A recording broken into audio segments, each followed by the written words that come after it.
Hey there. I've been to a few different places in Japan, but these are some of the more underrated ones I feel. Let's get started. Number 1, Okutama. If you're staying in Tokyo and are looking for a day trip away from the hustle and bustle of the most populated city in the world, I highly recommend Okutama. Located less than 2 hours away from Shinjuku by train, it's a hotspot for camping and hiking with some of the most beautiful green hilly landscapes I've ever seen. You can check out this massive man-made lake and walk straight across it on a floating bridge. There's a cool limestone cave, and there's some really spooky looking abandoned villages nearby you can visit that I didn't know about until I was researching for this video, but I definitely want to go now. Something really cool about Okutama is it's actually considered part of Tokyo. That means that the roads and infrastructure are maintained really nicely up to the Tokyo standards. When I went to Okutama, I went with my friend who's super into beer. I generally don't really like the taste of beer. I find it too bitter, drinking it socially but never really enjoying it. But he promised me Okutama would have something for me. Directly across the road from the station, there's a brewery called Vertier, and I swear if all beer could taste like what I got to try at Vertier, I would be a beer drinker. I even almost bought a shirt, but they were too small for me. It was easily the best beer I've ever had. Then, we bought some food and drinks at a convenience store, which coincidentally was the only convenience store I've ever seen sell firewood in Japan, and it was the summer. We went down into this beautiful river nearby, had a little picnic, and then went to the nearby hot springs. If you go, definitely check out this hot spring. It's not very far from the main Okutama area, like a 10-minute walk at most, and it's a 100% natural hot spring with a beautiful forest view. Number 2, Miyajima. Alright, a lot of you probably have heard of Miyajima. You've heard about this shrine, one of the most beautiful in Japan. You've seen the pictures of the torii in the water. Maybe you've even been there before. But did you experience the rest of the island? I think my trip to Miyajima was probably the best tourist experience I've ever had. And I went on a rainy day in December when the torii was under construction and you couldn't even see it. Obviously, the friendly deer population randomly popping up all around the island makes exploring anywhere full of random cute interactions.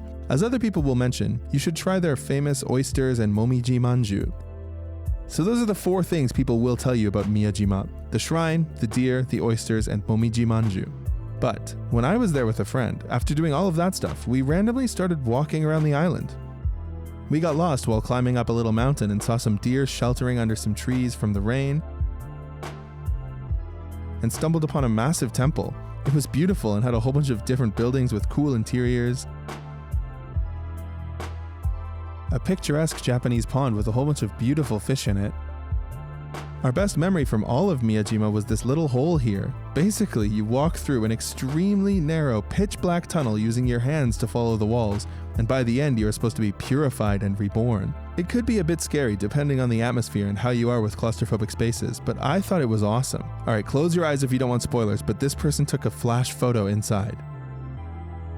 Alright, you can open them again.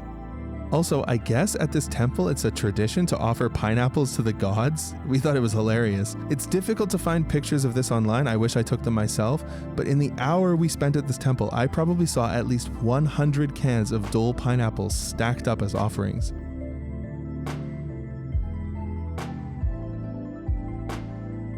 The temple is called Daishoin. We were lost, so it felt far away, but it's actually pretty close to the ferry terminal, to be honest, so not difficult to check out. Seriously though, just walk around the island and do stuff. There's apparently a really nice mountain you can climb up and some sort of cable car that takes you up too. We didn't get to do that because of the weather though. Oh yeah, the locals were exceptionally friendly, even for Japan. If you're in Hiroshima, absolutely check out Miyajima. It's less than an hour away. And for number 3, I haven't been there, but my Australian friend Gary has, so go ahead, Gary. For me, the most underrated place that I've been to in Japan is Fuji-Q Highland. Fuji-Q Highland is an amusement park with heaps of insane rides, with most of them being roller coasters.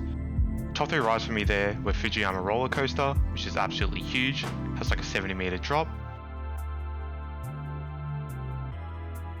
Then there's Takabisha, a roller coaster with an inverted drop.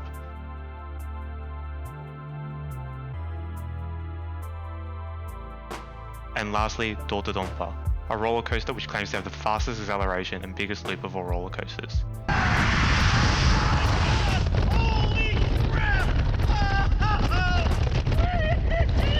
It's a bit of a wait to get on the rides, so it's best to get there early-ish, like 10 AM, so you can go on all of them.